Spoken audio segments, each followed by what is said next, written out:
বিসমিল্লাহির রহমানির রহিম। পরম করুণাময় ও অসীম দয়ালু আল্লাহর নামে শুরু। ومن أحسن قولا ممن دعا إلى الله وعمل صالحا وقال إنني من المسلمين.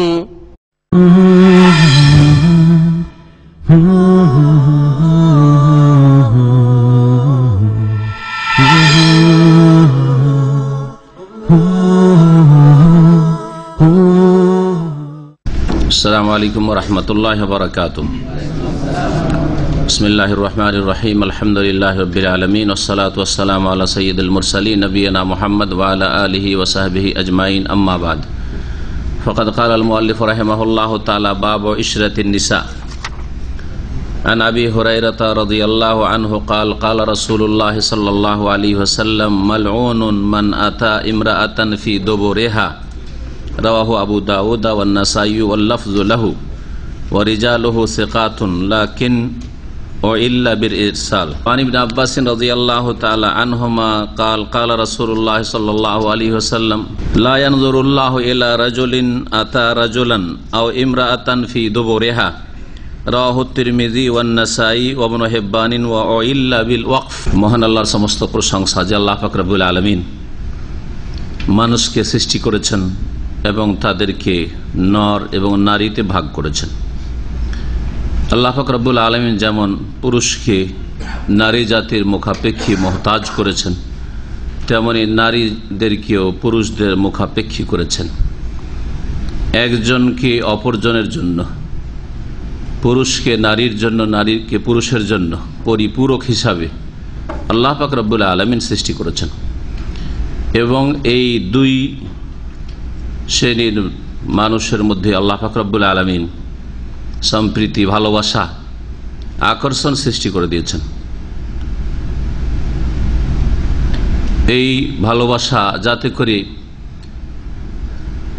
বৈধ পথে হয়, শরীয়তের ভিত্তিতে হয়, আল্লাহ পাকের সন্তুষ্টির ভিত্তিতে হয়, আল্লাহ পাককে অসন্তুষ্ট না করে, যার জন্য আল্লাহ পাক রব্বুল আলামিন বিবাহের সুব্যবস্থা করেছেন।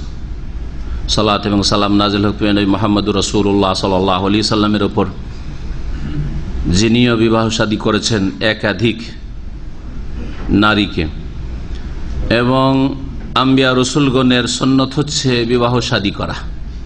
তারা বিয়ে করেছেন, তাদের সন্তান সন্ততি ভূমিষ্ঠ হয়েছে। আল্লাহ পাক কোরআন কারীমে বিষয়টি উল্লেখ করেছেন। আমাদের আজকের বুলুগুল মারামে আলোচনার বিষয়বস্তু বিবাহ পর্বে নারীদের সাথে, স্ত্রীর সাথে সদ্ব্যবহার, সদাচরণ এই সম্পর্কে লেখক আল্লামা হাফেজ ইবনে হাজার রহমতুল্লাহ আলাইহি বলছেন, বাবু ইশরাতিন নিসা। এই অধ্যায় হচ্ছে নারীদের সাথে সদ্ব্যবহার সম্পর্কে, সদাচরণ সম্পর্কে। উত্তম চরিত্র আপনাকে পেশ করতে হবে যদি আপনি তাদের কাছ থেকে উত্তম চরিত্রের আশা রাখেন।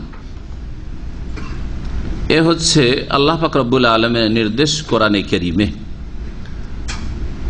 এখানে যে শব্দটি উল্লেখ করা হয়েছে অধ্যায়, সেটা হচ্ছে ইশরা, ইশরাতুন। এই শব্দটির অর্থে ভাষ্যকারগণ বলেছেন সেটা হচ্ছে মেলামেশা, মানে একের অপরের সংসর্গে থাকা, সাথী সঙ্গী হওয়া এবং যোগাযোগ রাখা, সম্পর্ক রাখা, ভালোবাসা। শরীয়তের ভাষায় বলা হয় মা ইয়াকুনু বাইনা যাওজাইনি মিনাল উলফাতি ওয়াল বিয়ামি ওয়াল মাহাব্বা ওয়া হুসনুস সুহবাতি ওয়াল ইশরা। স্বামী স্ত্রীর মাঝে যে সম্প্রীতি সৃষ্টি হয়, ঐক্যমত হওয়া, ভালোবাসা সৃষ্টি হওয়া এবং একসাথে মিলেমিশে থাকা, সৎ ব্যবহার করা, সদাচরণ করা, এগুলিকে এই শব্দটি শামিল। এই বিষয়গুলি সম্পর্কে আলোচনা হবে। যেই কথা কাজগুলির মাধ্যমে, যেই আচার আচরণের মাধ্যমে আপনি আপনার স্ত্রীর সাথে সদ্ব্যবহার করবেন এবং যেই আচার আচরণ, যেই কথাবার্তার মাধ্যমে আপনার স্ত্রী আপনার সাথে সদ্ব্যবহার করবে, সদাচরণ করবে, দুই পক্ষ থেকে এটা হইতে হবে। এই একটা দিক, ইতিবাচক দিক। আর নেতিবাচক দিক হচ্ছে যে এমন কথা কাজকে বর্জন করা, এমন আচরণ বর্জন করা যেগুলি স্বামী স্ত্রীর সাথে সুসম্পর্কের ক্ষেত্রে তিক্ততা সৃষ্টি করে, সম্পর্কের অবনতি ঘটায়, সম্পর্ক খারাপ করে, এগুলি থেকে বেঁচে থাকা। ইতিবাচক এবং নেতিবাচক দুই রকমেরই কথা এই অধ্যায়ে আসবে ওইসব হাদিসগুলিতে। ধারাবাহিক আলোচনা এই বিষয়ের ওপর 2 থেকে 3 সপ্তাহ লাগতে পারে, বেশ কিছু হাদিস রয়েছে। আজকে ইনশাআল্লাহ তাআলা কয়েকটি হাদিসের ব্যাখ্যা আপনাদের সামনে পেশ করব।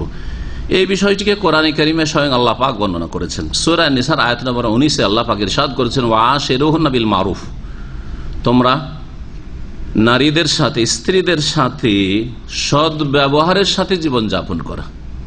সৎ ব্যবহার করা, কথার দ্বারা সদ্ব্যবহার হয়, কাজের দ্বারা সদ্ব্যবহার হয়, চলাফেরার দ্বারা সদ্ব্যবহার হয়, তার সুখ দুঃখের খেয়াল রাখার মাধ্যমে সদ্ব্যবহার হয়।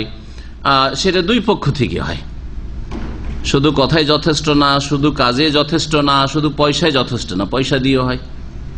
পয়সার ক্ষেত্রে কৃপণতা করলে হয় না, সদ্ব্যবহার হয় না যেখানে প্রয়োজন রয়েছে।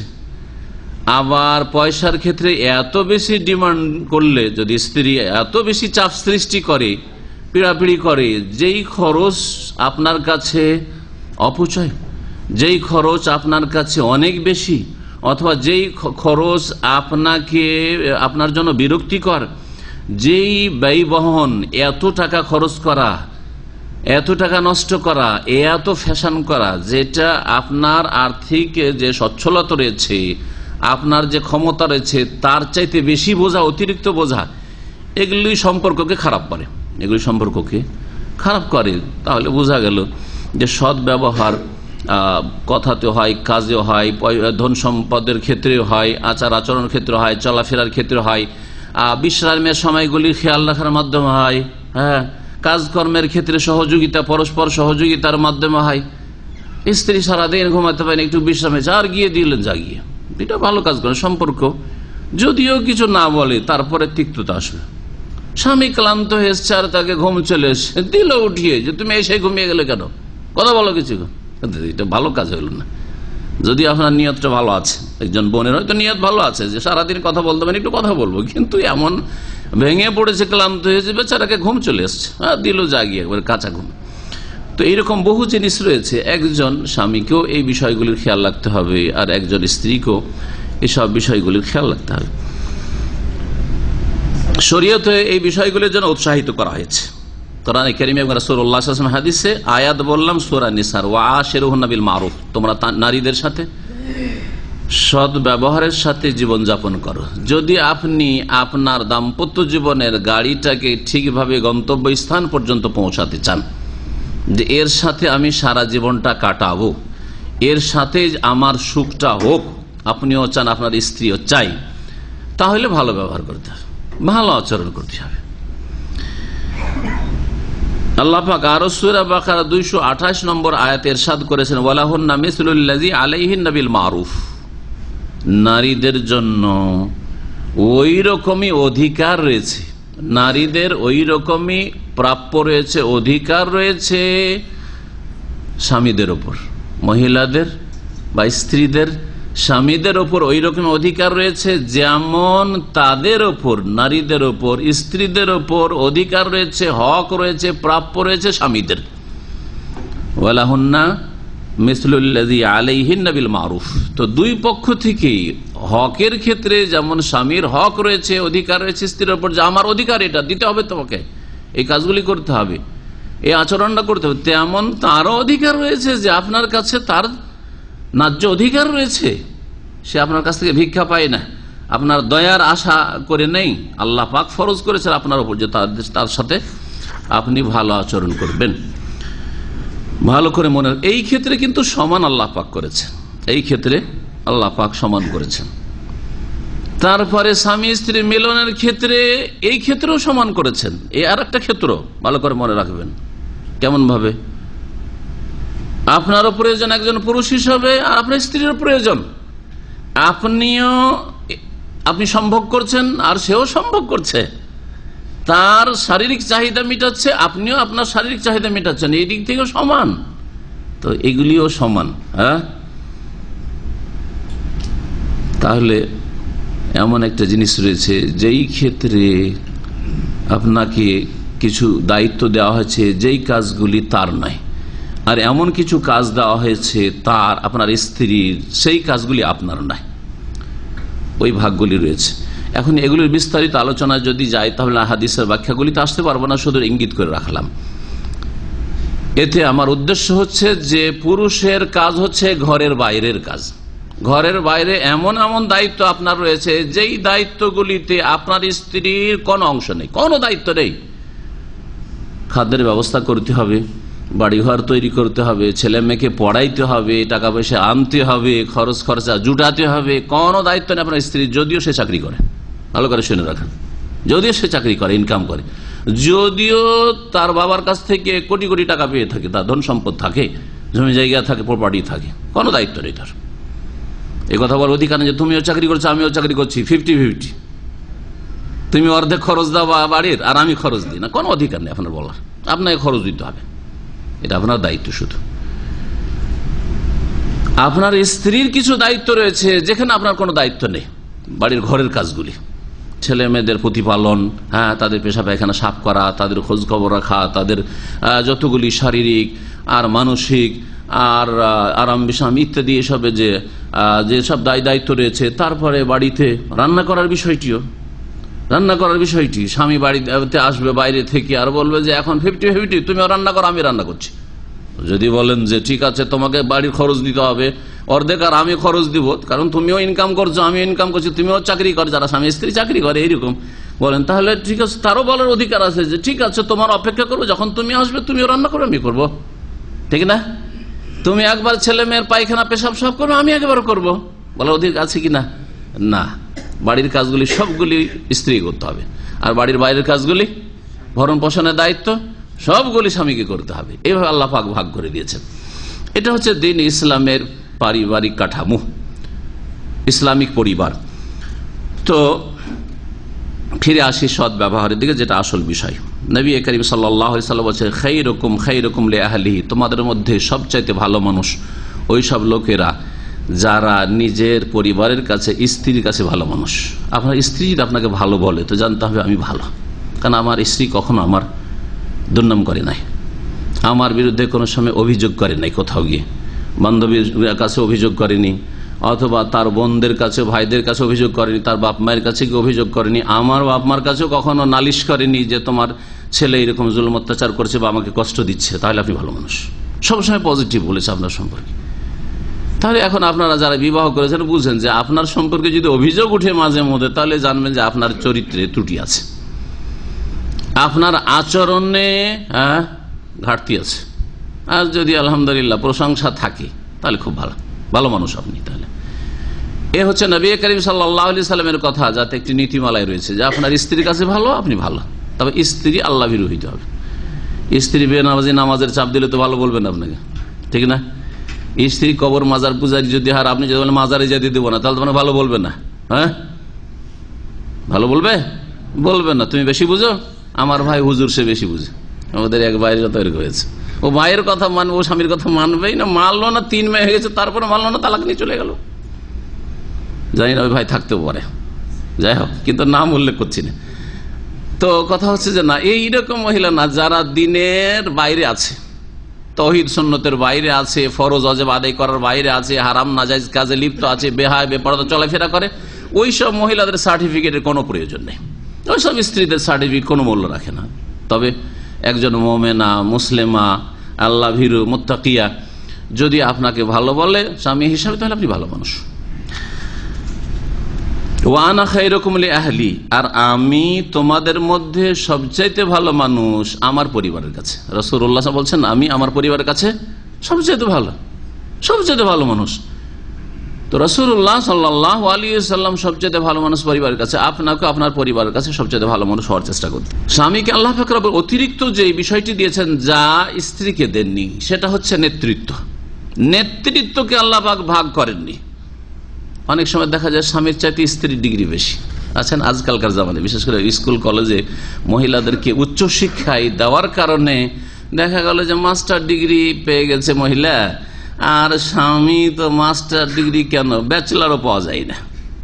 শেষে দেখলো যে এই লোকটার টাকা আছে, যদিও মাধ্যমিক পাস, টাকা দেখি দে, বয়স হয়ে যাচ্ছে 25-30 হয়ে গেল, উপায় নাই, তাই না? হচ্ছে না হচ্ছে না হচ্ছে হচ্ছে মেডিকেলের ডাক্তার, স্পেশালিস্ট এখানে, আর ওর স্বামী বিয়ে পাসও না, এরকম আছে। এসে তার হাউস ড্রাইভার, আর ও বাচ্চাগুলোকে বাড়িতে দেখাশোনা করে, এরকম আছে এখানে।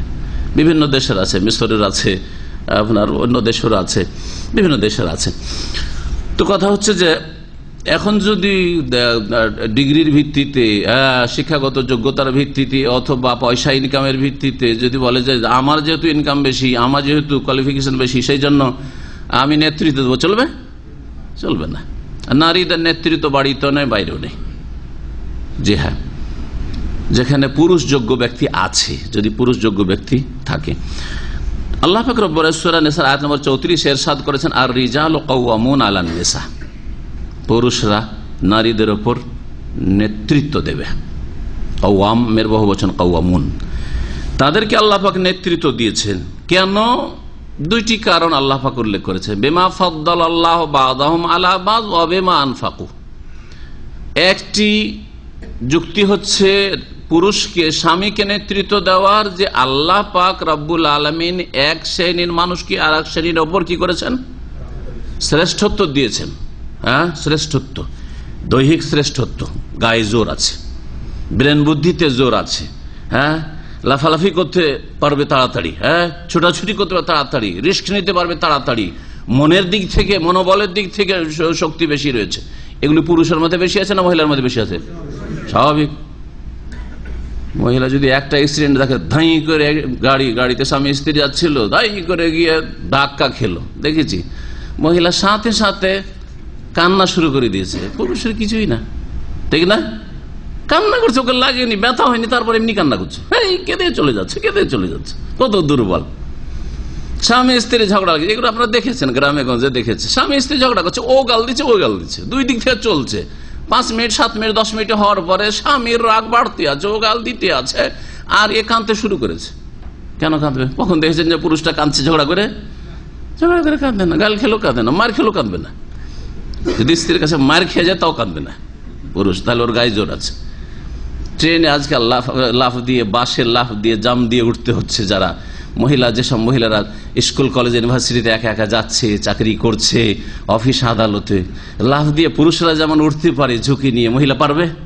পারবে না, স্বাভাবিক। যুদ্ধের ময়দানে যেভাবে রিস্ক নিতে পারবে, ঝুঁকি নিতে পারবে, ঝাঁপ দিতে পারে একটা পুরুষ, মহিলা পারবে? কখনো পারবে না। তো কি করে ওকে নেতৃত্ব দেওয়া যাবে? কখনো নেতৃত্ব দেওয়া যাবে না। আল্লাহ পাক যিনি সৃষ্টি করেছেন পুরুষকে, যিনি সৃষ্টি করেন নারীকে, তিনি জানেন যে কাকে নেতা বানাইতে হবে। আল্লাহ বেশি ভালো জানেন। আল্লাহ ইয়ালামু মান খালাকা, সূরা মুলক আল্লাহ বলছে, যিনি সৃষ্টি করেছেন তিনি জানেন না যে কাকে নেতা বানাইতে হবে? অবশ্যই তিনি জানেন। তো আর রিজালু কাওয়ামুন আলা নিসা, কেন আল্লাহ পাক শ্রেষ্ঠত্ব দান করেছেন পুরুষকে, স্বামীকে স্ত্রীর উপর? তাহলে ফজিলত স্বামীর রয়েছে, শিক্ষার দিক থেকে, ডিগ্রির দিক থেকে যদিও স্ত্রীর চাইতে কম হোক, তার শ্রেষ্ঠত্ব রয়েছে স্বামী হিসাবে। ওয়াবিমা আনফাকু, আর নেতৃত্ব পাওয়ার দ্বিতীয় যুক্তি হচ্ছে, কারণ স্বামীরা খরচ করে থাকে, স্ত্রীকে খরচ করা লাগে না। স্বামীর দায়িত্ব হচ্ছে বাইরে থেকে, হ্যাঁ, চাল ডাল শাক সবজি মাছ গোস্ত সবকিছু এনে দেওয়া, স্ত্রীর কোনো দায়িত্ব নেই। স্বামীর দায়িত্ব হচ্ছে যে ঘর তৈরি করবে থাকার জন্য, স্ত্রীর কোনো দায়িত্ব নেই যে আমি তোমাকে নিয়ে থাকবো সেজন্য আমাকে কিছু পয়সা দিতে হবে, কোনো দায়িত্ব নেই। সবকিছু দায়িত্ব বিমা আনফাকু, খরচ করতে হবে যেহেতু পুরুষকে, স্বামীকে, সেই জন্য আল্লাহ পাক নেতৃত্ব। স্বামীর বড় মর্যাদা রয়েছে, স্বামীর বড়ই মর্যাদা রয়েছে, এতে কোনো সন্দেহ নেই। আজকালকার জামানায় এই মর্যাদার অধিকাংশ বোনেরা খেয়াল রাখে না, মনে করে যে আমার একজন সঙ্গী, ঝগড়া হইলে সমান সমান জবান চলে, হ্যাঁ, তর্ক বিতর্ক শুরু হইলে চুপ থাকতে চাই না, যদি স্বামী রেগে যায় তো সেই সময় চুপ হয়ে যাবে, তো না, যতটা সে কথা ততটাই বলতে হবে, প্রত্যেক কথার উত্তর দিতে হবে। এগুলো বেয়াদবি। তারপরে এগুলিতে কোনোদিন শান্তি পাওয়া যায় না, বরং তার আদব এহতেরাম শ্রদ্ধা সম্মানের খেয়াল রাখতে হবে। এটা হচ্ছে শরীয়তের কথা। শরীয়তে স্বামী স্ত্রীর অধিকার সম্পর্কে কিছু কথা ইমাম ইবনে তাইমিয়া রাহমাতুল্লাহ আলাইহি উল্লেখ করেছেন, আপনাদেরকে শোনাই। তিনি বলছেন, প্রথম, স্ত্রীর ওপর স্বামীর অধিকার সম্পর্কে হুকুকুজ জাওজি আলা জাওজাতিহি, স্বামীর অধিকার স্ত্রীর ওপর প্রথম হচ্ছে আনতুজিল্লাহু ওয়া তুওয়াক্কিরাহু, শ্রদ্ধা সম্মান করবে। আপনার স্বামী শিক্ষিত হোক শিক্ষিত নাই হোক, হ্যাঁ, একজন বোনকে বলছি, আপনার স্বামী সে বেশি ইনকাম করতে পারুক আর নাই পারুক, আপনার স্বামী সুস্থ থাকুক আর অসুস্থ থাকুক, যখন স্বামী তখন কি করতে হবে?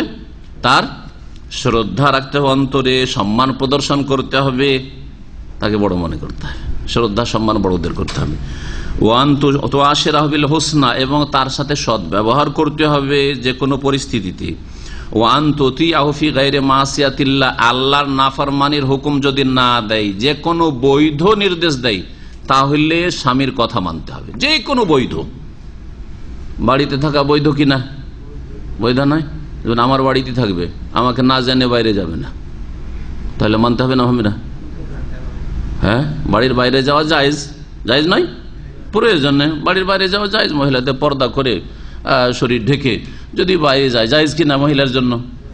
কিন্তু যদি বলে, দেখো আমাকে না জানি তুমি বাড়ির বাইরে যাবে না, কোনো কিছু লাগলে আমাকে জানাবে তুমি, আর কোনো কিছুর প্রয়োজন হয়েছে চলে গেলে তুমি মুদিখানার দোকান, চলে গেলে তুমি মার্কেটে কেনাকাটার জন্য, এটা চলবে না, ওকে জানিয়ে যেতে হবে। তাহলে বাইরে যাওয়া বৈধ ছিল, আর বাড়িতে থাকা ওর চাইতে উত্তম ছিল। অকারনাফি বইতুকুন্না, যদিও বাইরে যাওয়া জায়েজ, আপনাকে একটা জায়েজ কাজেরও যদি হুকুম দেয়, তাহলে সেটা কি করতে হবে? পালন করতে হবে, নাফরমানি করবে না। কিন্তু নাজায়েজ যদি বলে, নাজায়েজ কথা বলে, তোমার এত লম্বা লম্বা চুল ভালো লাগে না, ও আগের যুগে রাখতে, এখন একটু চুলগুলো ইউরোপিয়ান করে রাখতে হবে, হ্যাঁ, তো কি করবে? শুনবে না? শুনবে না, ওই নাফরমান স্বামীর কথা শুনবে না। ঠিক আছে? দেখো, রমজান মাসে বলছে ফাসেক, পাপিষ্ঠ স্বামী, এরকম মেলা বন্ধের স্বামী রয়েছে, রোজা রাখে না, হয়তো বলছে আজকে তোমার রোজা রাখা চলবে না, আজকে আমার দিনের প্রয়োজন আছে। মানা চলবে? অবশ্যই মানা চলবে না, ফরজ। তার কাছ থেকে তালাক নিতে হবে, কিন্তু তার এই কথা মানা যাবে না। আল্লাহকে অসন্তুষ্ট করে স্বামীর কেন, শাসকের কথা, রাজার কথা মানা যাবে না, রাষ্ট্রপতির কথা মানা যাবে না, কারো কথা মানা যাবে না, কারোর কথা মানা যাবে না আল্লাহকে নারাজ করে। স্বামীর কথা তো দূরের কথা, বাপের কথা মানা যাবে না, মায়ের কথা মানা যাবে না। ওয়ান তজিবা মোতালাবা তাহলে আদেলা, আর ন্যায়সঙ্গত স্বামী যদি কোনো তলব করে, ডিমান্ড করে, তাহলে সেই চাহিদা পূরণ করবেন। ন্যায়সঙ্গত কোনো কিছু যদি তলব করে, দিনে একাধিকবার যদি তার স্বামীর প্রয়োজন হয়, আমরা না একবার বেশি না, হ্যাঁ, সপ্তাহে একবার, সপ্তাহে দুইবার, ব্যাস চলবে না, এটা ন্যায়সঙ্গত, তার অধিকার এটা। সুতরাং যদি এইরকম তলব করে, তাহলে আপনাকে সেই প্রয়োজন মিটে। সম্ভাব্য, যা সম্ভব, এইরকম সম্ভাব্য চাহিদা পূরণ করা, যা যেই সব চাহিদা পূরণ করতে একজন বোন, একজন স্ত্রী সক্ষম স্বামীর জন্য, সেসব চাহিদাগুলো পূরণ করবে বৈধ পথে, কিন্তু অবৈধ পথে নয়। ওয়ান তুশারিকা ফি আফরাহি ওয়া আতরাহি, সুখে দুঃখে স্বামীর সঙ্গী হবে। সুখের সময় স্বামী হাসছে, ওর সাথে হাসি খুশি করবেন।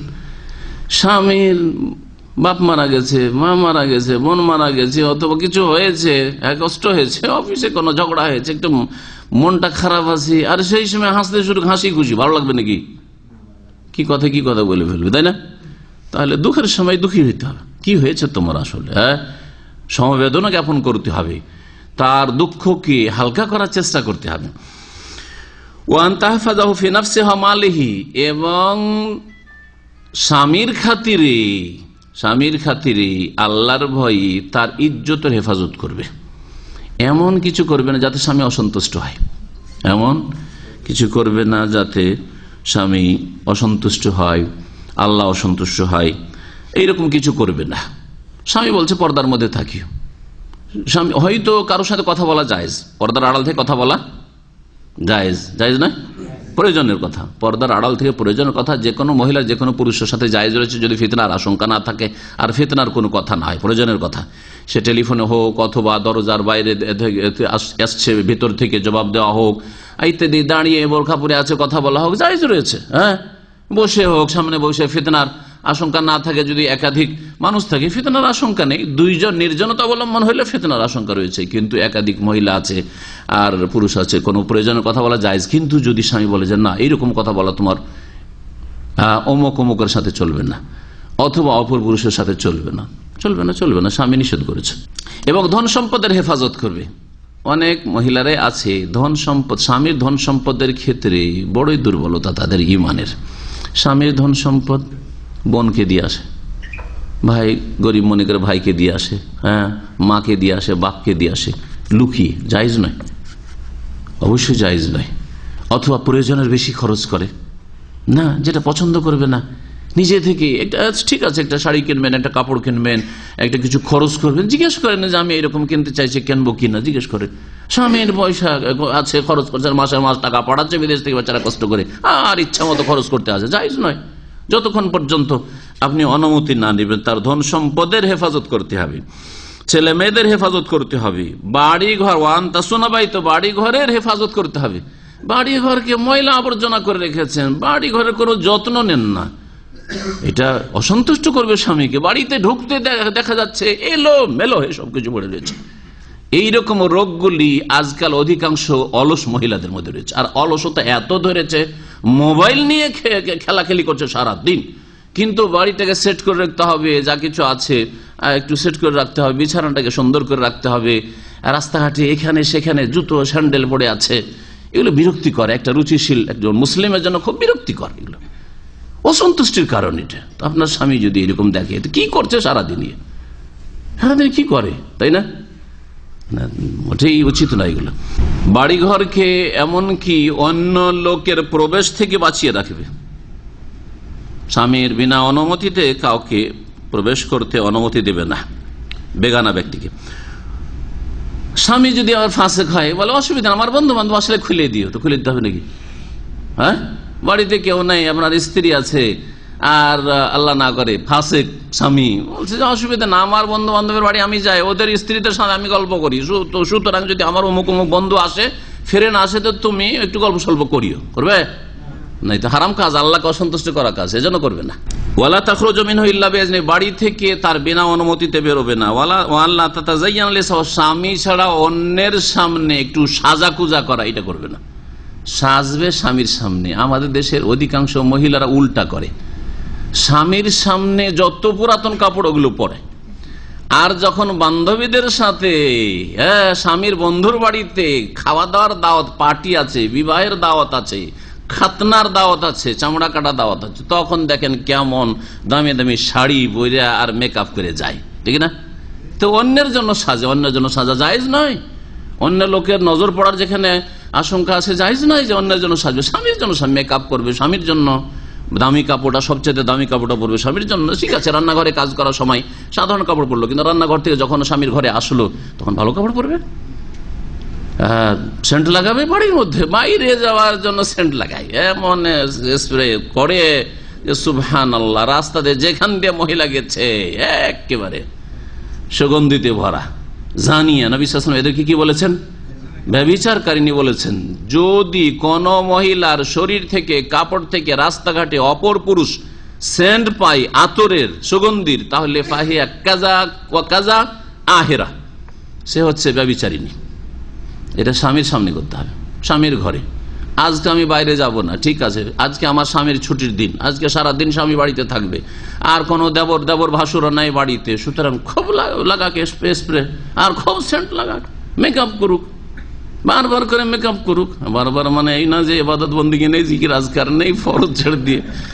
আবার এটাও শুরু হয়েছে আজকাল, হ্যাঁ, ফরজ বাদ দিয়ে ওই কাজে লেগে আছে। একবার যদি একটু বাথরুমে গেছে, আর এবারে মেকআপটা ছুটে গেল, একটু কুলি করতে গিয়ে মেকআপ ছেড়ে আবার লাগাইতে শুরু করলো। দিনে কতবার লাগে, তাই না? স্বামীর সামনে সাজবে। ওয়াতাতাজান্নাবু মা ইউগযিবহু, স্বামীকে অসন্তুষ্ট করে এমন কথা, কাজ, আচার আচরণ থেকে বেঁচে থাকবে, সেগুলিকে অ্যাভয়েড করবে। ওয়াল্লা তুলিহা আলাইহি ফি তালাবিন মুরহাক, আর এমন কোন ডিমান্ড স্বামীর কাছে করবে না যেটা তার জন্য কষ্টকর হয়ে যায়। বিদেশে আছেন আপনারা, কত কষ্ট করে যে ইনকাম করছেন, কিন্তু দেশের মানুষরা কি মনে করে যে সৌদি আরবের রিয়ালের গাছ আছে, ছিঁড়লেই হইলো, খালি ছিঁড়তে পারলেই হইলো, তাই না? বাপও মনে করে, মাও মনে করে, স্ত্রীও মনে করে, আত্মীয় স্বজন তো মনে করে। যতই দেন মন ভরাইতে পারবেন না। আরো শুধু হালমিম মাজিদ, হালমিম মাজিদ, ওই জাহান্নামের কথা দুনিয়াতে এরা বলে। জি হ্যাঁ, আর আছে কি দিল আমাকে, একটা টুপি দিয়েছে, কে বলছে একটা তসবি দিয়েছে, কে বলছে একটা আমাকে কি রে জায় নামাজ দিয়েছে, কি জায় নামাজ দিয়েছে, আউযুবিল্লাহ। আর আপনার এদিকে অবস্থা খারাপ, এগুলো কিনতে কিনতে 2000 রিয়াল গেছে, 2 মাসের বেতনই হইতে গেছে। কথা হচ্ছে যে স্ত্রী যেমন যেন এমন তলব না করে। স্ত্রী তলব করে, আমার জন্য একটা মালা নিয়ে আসবে, কি নিয়ে আসছো আমার জন্য তুমি, চুড়ি নিয়ে আসবে, 4টা চুড়ি নিয়ে আসবে, এই নিয়ে আসবে, সেই আপনারা বেশি জানেন এগুলো। ওয়ান তো হাফেজ আলা কারামাত আহলি, পরিবারের মান মর্যাদার খেয়াল রাখবে। অনেক মহিলারা আছে পেটে ভাত হজম হয় কিন্তু কথা হজম হয় না। স্বামী যদি একটু কিছু বলে, ও এবার আমাকে স্বামী একদিন মেরেছে, স্বামী একদিন আমাকে গাল দিয়েছে, এরকম বলে, মানে ওগুলো হয়নি কিছু। স্বামীর বাড়িতে ভাই বোনে ঝগড়া হয়েছে, ওর স্বামীর সাথে ওর বোনের ঝগড়া হয়েছে, হতে পারে না পারিবারিক, মায়ের সাথে বাপের সাথে একটু তর্ক হয়েছে বা কিছু হয়েছে, বাড়িতে কিছু একটা সমস্যা হয়েছে, গিয়ে বাড়িতে গল্প করছে, ওই জামাইয়ের শ্বশুর বাড়ি থেকে, মানে মেয়ের বাবার বাড়ি থেকে গল্প করছে, বা টেলিফোনের সাথে সাথে বলা হয়ে গেছে, জানানো হয়ে গেছে যে এরকম গোলমাল হয়েছে ওদের বাড়িতে। না, এগুলিতে কষ্ট দেবে স্বামীকে, এগুলো ঠিক নয়। সম্মানের খেয়াল রাখতে হবে যে আমার এই কথাগুলি যদি বাইরে যায় তাহলে আমার স্বামীর মানহানি হবে, স্বামী ছোট হয়ে যাবে সমাজে, মানুষের কাছে। ওয়ান তাকুম বিখিদমাতি আওলাদিহিমা, ছেলে মেয়েদের সেবা যত্ন করবে। ওয়ান তুইনাহু আলা মা আমকানা, যথাসাধ্য তার সাথে সহযোগিতা করবে। স্বামী অসুস্থ হলে সহযোগিতা করবেন, অথবা স্বামী যদি কোনো কাজে অপারগ হয় সেই ক্ষেত্রেও আপনি সহযোগিতা করবেন। যেমন স্ত্রী যদি কাজ বেশি থাকে আর অপারগ আর বাড়িতে আপনি ফিরে আছেন, তাহলে তার সাথে সহযোগিতা করবেন। এটা 2 পক্ষ থেকে হইতে হবে। ওয়ান লা তুনকিরা খাইরাহু ওয়া বিররাহু, আর স্বামী যদি কোনো ভালো কিছু করে, সৎ ব্যবহার করে, সেটাকে তুচ্ছ নজরে দেখবেন না। সামান্য একটা কিছু করেছে, বেশি কিছু নিয়ে যেতে পারেনি, যেমন সস্তা কিছু একটা মোবাইল, 200 টাকারই মোবাইল নিয়ে গেছে, সব স্বামী এরা আসছে দেখছি এখানে সৌদি আরব থেকে আসার পরে ও গ্লাক্সি নিয়ে আসছে, আর কত কি নিয়ে আসছে, 2000-3000 মোবাইল ওদের হাতে, আর তুমি আমার কাছে 200-300 টাকার কি নিয়ে এসছো, এটা এরকম করবেন না।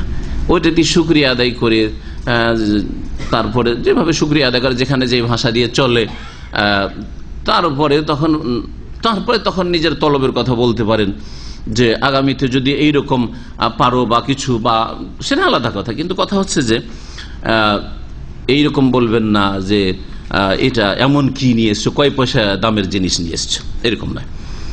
ও আম্মা হুকুকুজ জাওজ আলা জৌজ, স্ত্রীর অধিকার স্বামীর ওপর। এতক্ষণ তো বোনরা দেখলো যে একতরফা কথা চলছে, তাই না? সবগুলি আমাদের চাপানো হলে এই করতে হবে, এই করতে হবে, আর এই করতে। এখন শুনেন আপনাদের কি রয়েছে, বোনদেরকে বলছি, আর আপনাদের কি দায়িত্ব রয়েছে। স্ত্রীর অধিকার হক স্বামীর ওপর, ফাইয়ুআশিরহা বিল মারুফ, তার সাথে সৎ ব্যবহার করবেন, সৎ ব্যবহার করবেন। সে আপনারও দাসী না, আপনার বাপ মায়েরও দাসী না। বাঙালি সমাজে হিন্দু সভ্যতা রয়েছে, বিয়ে করতে যায় বলে যে মা তোমার জন্য দাসী আনতে যাচ্ছি, শুনেছেন এটা কথা?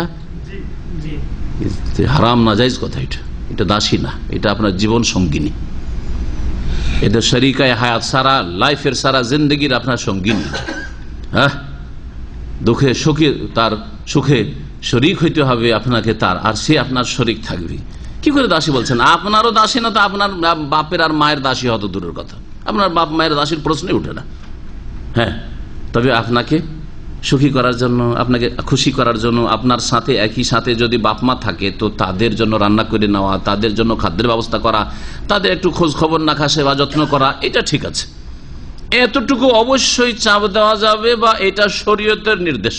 কারণ স্বামী এর মাধ্যমে কি হবে? স্ত্রীর উপর খুশি হবে, সন্তুষ্ট হবে।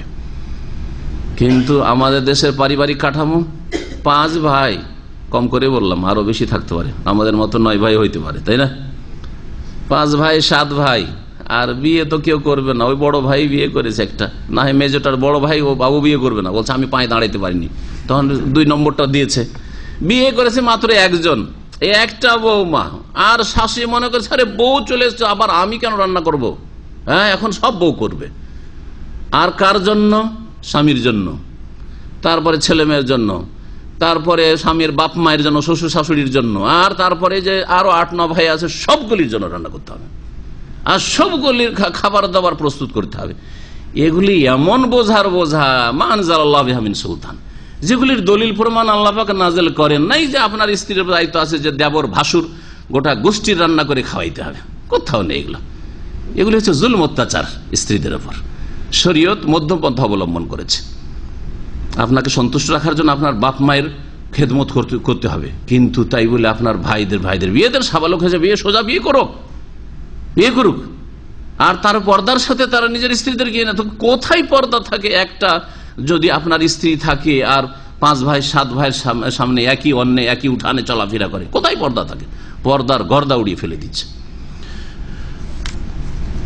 ভালো আচরণ করবে স্ত্রীর সাথে, এটা হচ্ছে স্ত্রীর হক। ওয়া আমেলাহা বিল ইহসান, তার সাথে সদ্ব্যবহার করবে, ইহসান করবে, তার উপকার করার চেষ্টা করবে। ওয়া ইয়াহফাজু হুরমাতাহা, তার মান মর্যাদার খেয়াল রাখবে, মানহানি করবে না। স্ত্রী আমার চাইতে ছোট, আমার অধীনে, সেই জন্য তার উপরে মানসিক কষ্ট দেবে অথবা শারীরিক কোনো কষ্ট দেবে, অথবা তার মান সম্মানের খেয়াল রাখবে না, যখন তখন তার মানহানি করবে না, এরকম করবে না। লজ্জিত করবে, অপদস্থ করবে না কখনো না কারো সামনে।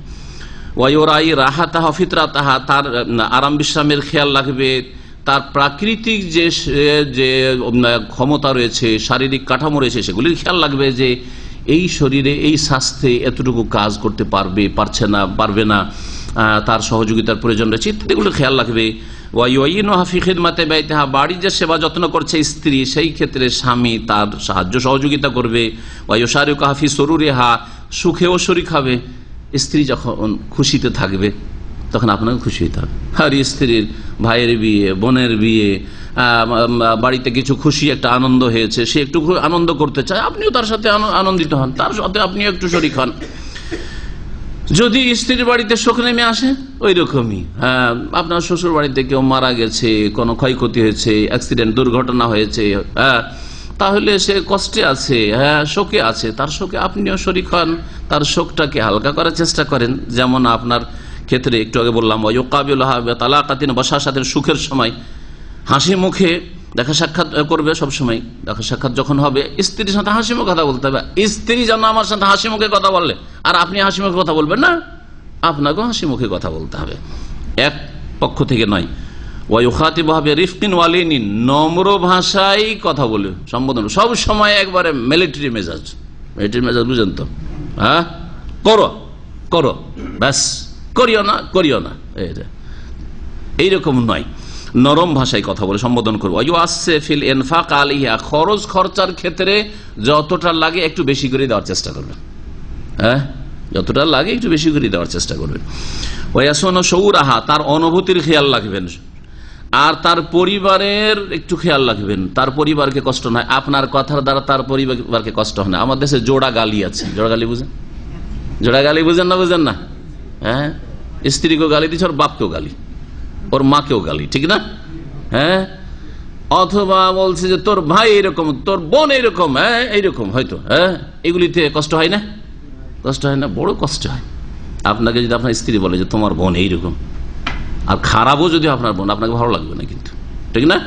আপনার ভাই চোর, ও আপনার ভাই তো চোর, আপনার বংশ তো চোর আছে, আসলে চোর, তারপরও খারাপ লাগবে, আপনাকে লাগবে না যে আমাকে কষ্ট দেওয়া কথা বলছে। তো এটা ওই পক্ষের ক্ষেত্রেও খেয়াল রাখতে হবে। ওয়াহফাজু কারামাতাহা, তার সম্মানের খেয়াল রাখবে, সম্মানের সুরক্ষা করবে। ওয়ালা ইয়ামনাউহা আনহুম, আর স্ত্রী যদি বাবার বাড়ি যেতে চায়, বাপ মায়ের সাথে দেখা সাক্ষাৎ করতে চায়, ভাই বোনের সাথে দেখা করতে চায়, আর সেখানে মান ইজ্জত নষ্ট হওয়ার আশঙ্কা না থাকে, অবশ্যই যেতে দেবেন। মান ইজ্জত নষ্ট হওয়া, যেমন হয়তো বোনের বাড়ি যদি যেতে চায়, সেখানে পর্দা নেই, আর ওই সেই বোনের জামাই সে দিনদারও নাই, তাহলে অবশ্যই সেখানে ভালো পরিবেশ নেই, ইসলামিক পরিবেশ নেই, তাহলে যেতে দেবেন না। বলছে ঠিক আছে, তোমার বোন যখন তোমার বাবার বাড়িতে আসবে, আর তোমার বাবার বাড়িতে পর্দার ব্যবস্থা আছে, সেখানে তোমার বোনের সাথে দেখা করে আসো, দেখা করার সুযোগ করে দেন। কিন্তু যেখানে দেখবেন যে আমার মান ইজ্জত নষ্ট হওয়ার ভয় আছে, আমার স্ত্রীর মান ইজ্জত নষ্ট, বেহায়া বেপর্দা হওয়ার আশঙ্কা রয়েছে, সেখানে পাঠাবেন না। ওয়ালা ইউকাল্লিফুহা মিনাল উমুরি মা লা তুতিকু, আর এমন দায়িত্বের বোঝা চাপিয়ে দেবেন না যা তার পক্ষে করা সম্ভব না। এত কাজ দিয়ে দিয়েছেন, গ্রামে গঞ্জে মহিলাকে রান্না করতে হবে, হ্যাঁ, আর মাঠে না যেতে হইল এই গরুর ঘর সাফ করতে হবে, গরুর ছানি কেটে দিতে হবে, শুকাইতে হবে, ধান শুকাইতে হবে, এই করতে হবে। তারপরে আজকাল তো আলহামদুলিল্লাহ যাক, মহিলাদেরকে আপনার চাল কোটাইতে হয় না, তারপরে আটা পিষতে হয় না, এককালে সব করতে হয়েছে, সব রেডি করতে, ভোর রাত্রে উঠে যেতে হবে বউকে, সব করে রেডি করে নাস্তা দাও, কত বোঝা চাপা এদের।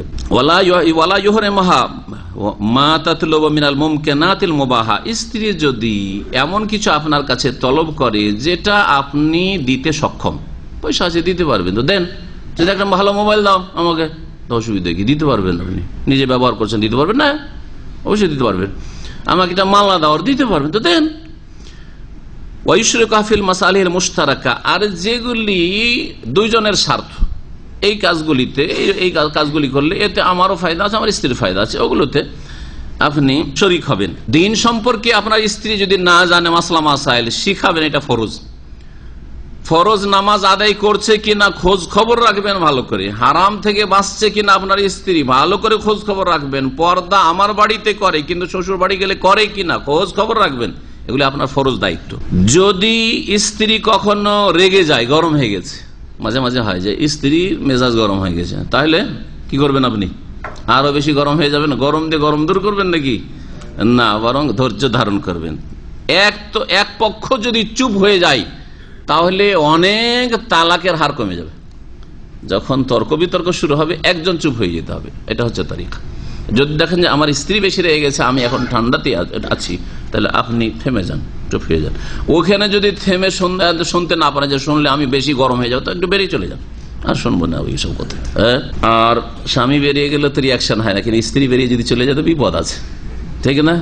গাল দিচ্ছে, ও যদি গাল শুনবে না বেরিয়ে চলে যায় তো মার খেতে হবে, জানতেই যাবে হয়তো যে শুনবি না তুই, তোকে এই সামনে গাল দিব তোকে, হ্যাঁ, আর মারবো। এই সব জুলুম চলে এক শ্রেণীর স্বামীদের পক্ষ। এক কথায় ধৈর্য ধারণ করতে হবে। ওয়ালা ইউহরিমু হাক্কান মাশরুআন লাহা, শরীয়ত সম্মত কোনো অধিকার যদি থাকে তা থেকে বঞ্চিত করবেন না। ওয়া হুরিয়াতা, তার স্বাধীনতার খেয়াল রাখবেন। স্ত্রীর স্বাধীনতা, নারী স্বাধীনতা সম্পর্কে আমার একটা বক্তব্য আছে, কতটুকু স্বাধীনতা আছে? হ্যাঁ, স্বাধীনতা আছে। যদি সে দিন শিখতে চায়, দিন শিখতে নিয়ে যাবেন। আপনার স্ত্রী আসতে চায়, চলেন আমি ইসলামিক সেন্টারে, বলছেন না আমার সময় নেই, তো যাই, তাহলে আমি আমার অমুক বোনের সাথে যাবো, না তুমি যেতে পারবে না। আরে কেমন কথা? না, যে অধিকার, তার স্বাধীনতা আছে ইসলাম শিখার, ইসলাম শিখা তার ফরজ। হ্যাঁ, তো যেই স্বাধীনতার আল্লাহ পাক দিয়েছেন স্ত্রীদের, ওই স্বাধীনতার ক্ষেত্রে তাকে বাধা দেওয়া চলবে না, কিন্তু শরীয়তের আওতাতে থেকে আর দিনের আওতাতে থেকে।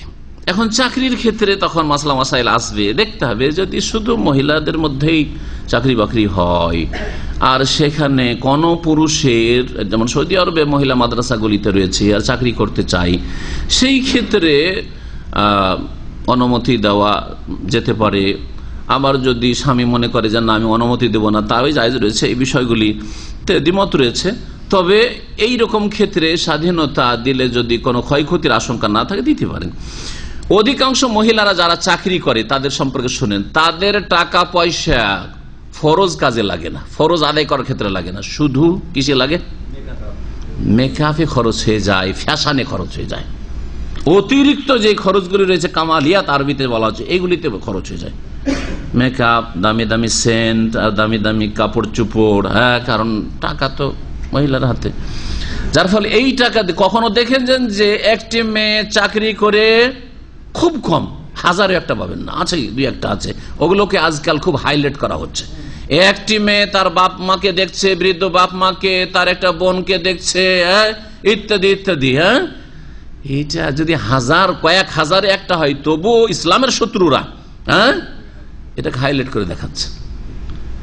আর সমস্ত পুরুষ লোক প্রায় বাপ মার দেখাশোনা করছে, বোনদের দেখাশোনা করছে, প্রায়গুলি আমাদের দেশে, প্রায় ইল্লা মাশাআল্লাহ অল্প কিছু লোক যারা বেদিন আল্লাহকে ভয় করে, পরকাল সম্পর্কে চিন্তাশীল নয়, তারা হয়তো বোনকে অসহায় ছেড়ে দিয়েছে, ছোট ভাইকে অসহায় ছেড়ে দিয়েছে, বাপ মাকে অসহায় ছেড়ে দিয়েছে। তাহলে দেখেন, একটা পুরুষ লোক চাকরি করলে তার দ্বারা দারিদ্র্য মোচন হচ্ছে, আর্থিক সমস্যার সমাধান হচ্ছে, আর মানুষের প্রয়োজন মিটছে, কিন্তু একটা মহিলাকে চাকরি দিয়ে এইসব কাজ হচ্ছে না। এইরকমই স্ত্রী যদি অসুস্থ হয়, বলছেন শেখুল ইসলাম যে স্ত্রী অসুস্থ হলে দ্রুত আপনি চিকিৎসার ব্যবস্থা করবেন। এমন নয় যে আপনার আপনি যদি অসুখ হন তো চিকিৎসার জন্য খুব আপনি সক্রিয়, সাথে সাথে একটু সর্দি কাশি হলে দৌড় দিলেন হাসপাতালে, হ্যাঁ ক্লিনিকে, কিন্তু স্ত্রী রোগী আছে কাজ করিয়ে নিচ্ছেন, আরে ভালো হয়ে যাবে ভালো হয়ে যাবে, যাচ্ছে না, সময় বের করছে না। না, অবশ্যই সময় বের করতে হবে। সমান সমান অধিকার এই ক্ষেত্রে রয়েছে। আপনার যেমন চিকিৎসার অধিকার রয়েছে আপনার, যে আপনি চিকিৎসা করবেন, তেমনি আপনার খরচ দিয়ে আপনার স্ত্রীর চিকিৎসা করাতে হবে। আল্লাহ পাক রব্বুল আলামিন যেন বুঝার তৌফিক দান করেন। কথা তো অনেক লম্বা হয়ে গেছে, কিন্তু এই কথাগুলি অত্যন্ত ছিল, তাই না? আল্লাহ পাক রব্বুল আলামিন যেন আমল করার তৌফিক দান করেন। জানলেন ঠিকই, কিন্তু আসল হচ্ছে আমল করা, যে এগুলি হচ্ছে দিন, এটা হচ্ছে দিন। এইসব আমলের মাধ্যমে আপনার ইমান ইসলাম পূর্ণতা লাভ করতে পারে, না হলে অসম্পূর্ণ মুসলিম, ফাসেক মুসলিম, গুনাহগার মুসলিম, অজেব ফরজ ত্যাগকারী মুসলিম। শুধু সহি আকীদা দিয়ে নাজাত পাওয়া যাবে না, শুধু সহি শুদ্ধ নামাজ দিয়ে জান্নাত পাওয়া যাবে না, শুধু রোজা দিয়ে আর হজ দিয়ে আর যাকাত দিয়ে আর উমরা করে জান্নাত পাওয়া যাবে না, বরং আখলাক চরিত্র দিয়ে, উত্তম আচার আচরণ দিয়ে, মুআমালায়ে হাসানা দিয়ে, উত্তম আদান প্রদান দিয়ে জান্নাত হাসিল করতে হবে। নবী সাল্লাল্লাহু আলাইহি ওয়াসাল্লাম আদ-দীন আল মুআমালা, দিন ইসলাম হচ্ছে উত্তম আচরণের নাম। জি, উত্তম আচরণের নাম। আর নেকির দাঁড়ি পাল্লায় সবচেয়ে ভারী নবী সাল্লাল্লাহু আলাইহি ওয়াসাল্লাম কি বলেছেন? হ্যাঁ, উত্তম চরিত্র। আর উত্তম চরিত্রের হক আপনার কাছের লোক বেশি রাখে। আপনার যে উত্তম চরিত্রটা আছে সেটা আপনার লৌকিকতার পর্যায়ে না থাকে, মানে লোক দেখানো। আপনার অফিসে কত ভদ্র মানুষ আপনি, আপনার মার্কেটে মাশাআল্লাহ কত চরিত্রবান মানুষ, কিন্তু বাড়িতে চরিত্রহীন, বাপ মায়ের সাথে চরিত্রহীন। না, আপনার বাপ মা আপনার উত্তম চরিত্রের 1 নম্বরে হক রাখে, 2 নম্বরে আপনার স্ত্রী আপনার উত্তম চরিত্রের বেশি অধিকার রাখে, আপনার ছেলেমেয়েরা আপনার হুসনুল আখলাক উত্তম চরিত্রের বেশি অধিকার রাখে, তারপর আপনার আত্মীয় স্বজন আপনার প্রতিবেশীরা বেশি অধিকার রাখে, তারপরে তখন আপনার অফিসে উত্তম চরিত্র, আপনার মার্কেটে হাটে ঘাটে আর জমিনে যেখানেই চলবেন সেখানে যে কোনো মুসলিমের সাথে উত্তম আচরণ করবেন, যে কোনো মানুষের সাথে করবেন, অমুসলিম হলেও তার সাথে আপনি ভালো আচরণ করবেন, এটাই ইসলাম শিখিয়েছে। কিন্তু আল আকরাব ও ফাল আকরাব, প্রথম অধিক নিকটবর্তী যারা, তাদের থেকে শুরু করতে হবে।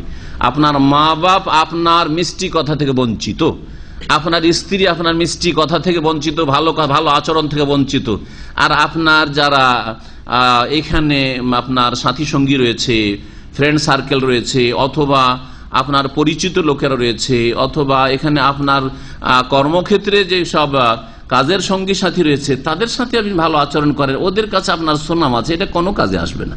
এই অধ্যায়ের প্রথম হাদিস আন আবি হুরায়রা রাদিয়াল্লাহু আনহু, আবু হুরায়রা রাদিয়াল্লাহু তাআলা আনহু থেকে বর্ণিত, তিনি বলেন ক্বালা রাসূলুল্লাহ সাল্লাল্লাহু আলাইহি ওয়াসাল্লাম, রাসূলুল্লাহ সাল্লাল্লাহু আলাইহি ওয়াসাল্লাম বলেছেন, মালউনুন মান আতা ইমরাআতান ফি দুবুরিহা, ওই ব্যক্তি অভিশপ্ত, ওই ব্যক্তির ওপর আল্লাহর লানত রয়েছে, আল্লাহর রাসূল সাল্লাল্লাহু আলাইহি ওয়াসাল্লামের লানত অভিসম্পাত রয়েছে।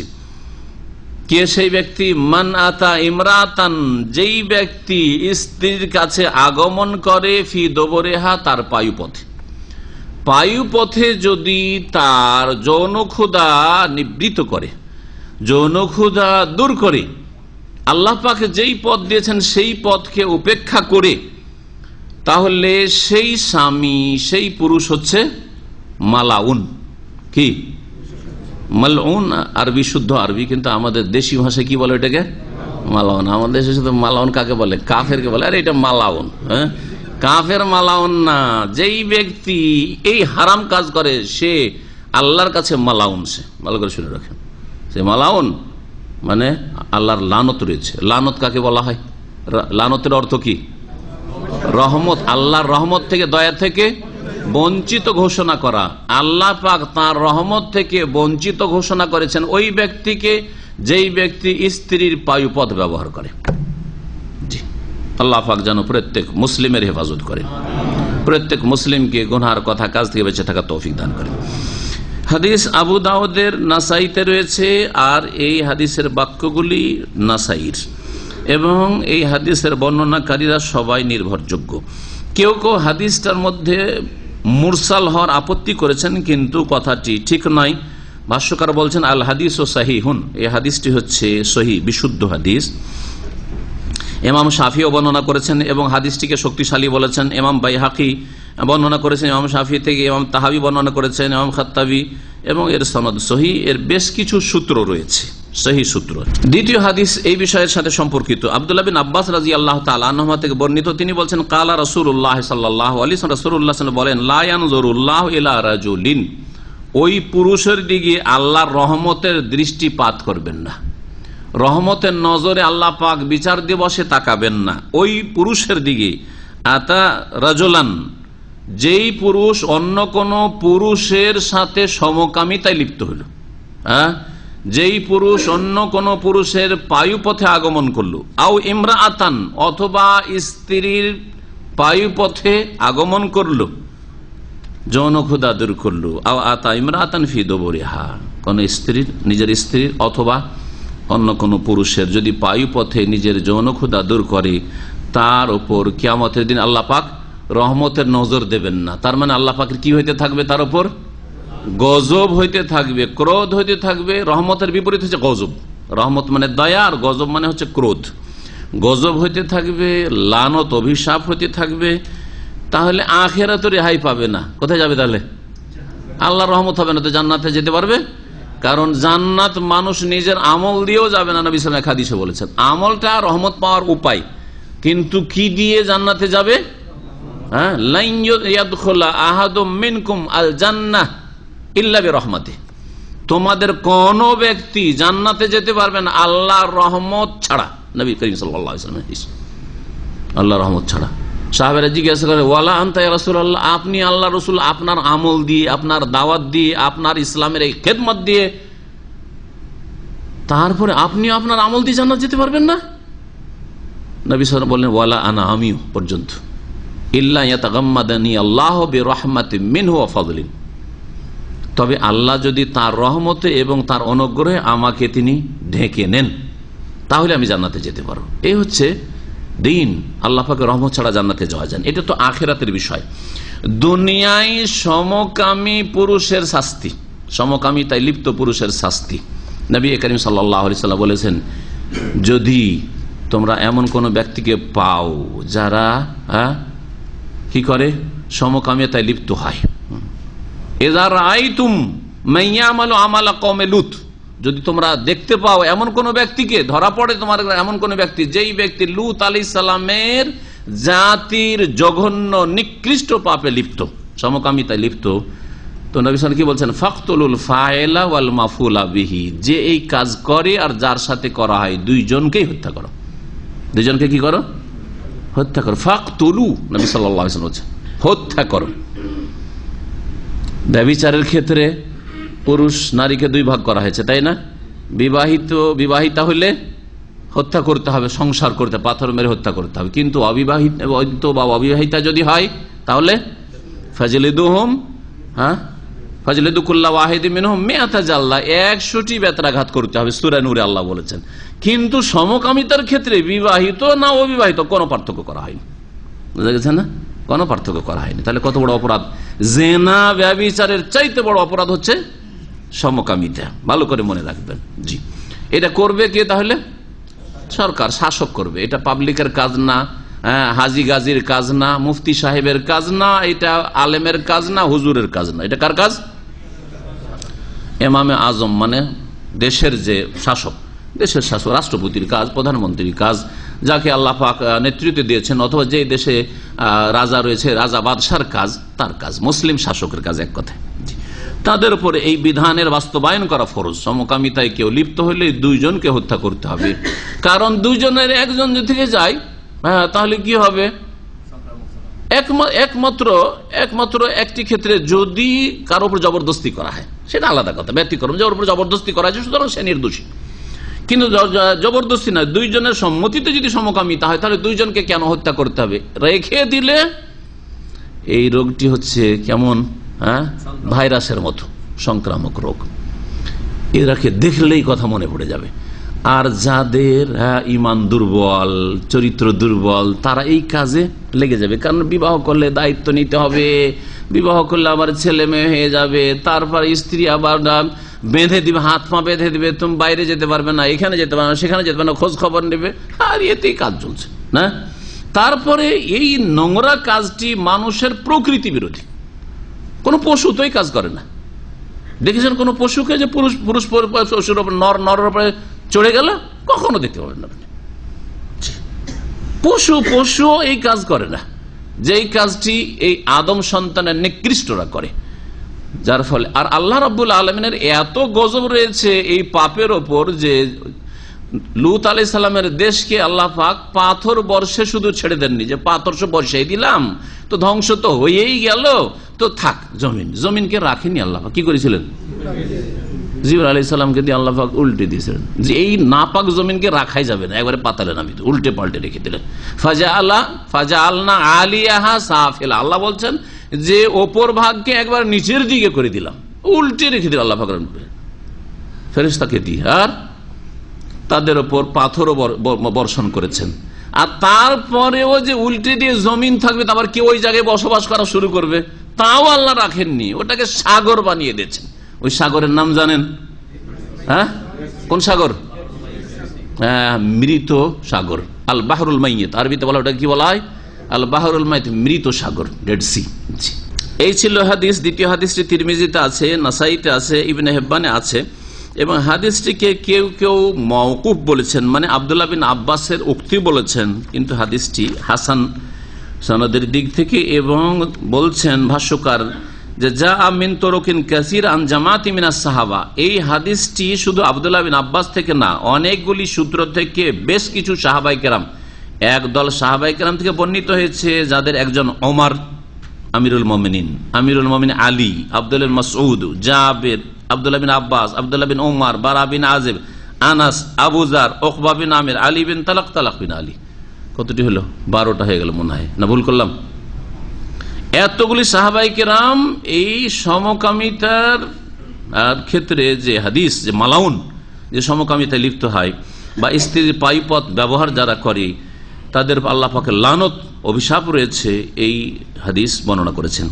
আর এতগুলি সূত্রের মধ্যে কিছু কিছু হাদিসের দুর্বলতা থাকলে ভাষ্যকার বলছেন যে হাযিহি তুরুক কুল্লুহা ফিহা কালাম, এই যে সূত্রগুলি রয়েছে এগুলিতে কিছু কিছু আপত্তি তোলা হইলেও, ওয়ালাকিন মা কাসরাতি তুরুক, অনেকগুলি সূত্র থাকার কারণে, ওয়াখতিলাফির রাওয়াত, আর একজন বর্ণনাকারী না, বহু বর্ণনাকারী হওয়ার কারণে, ইয়াশুদ্দ বাযু তুরুকিহা বাযান, একটি সূত্র আর একটি সূত্রকে শক্তিশালী করে, ফাহুয়া হাসানুন আও সাহিহুন, সুতরাং এই হাদিসটি সর্বনিম্ন হাসান, আমলযোগ্য, অথবা সহিহ। ওয়াকাদ ইহতাজ্জা বিহি ইবনু হাজম, ইমাম ইবনে হাজম রহমতুল্লাহ আলাইহি এই হাদিসকে দলিল হিসাবে পেশ করেছেন।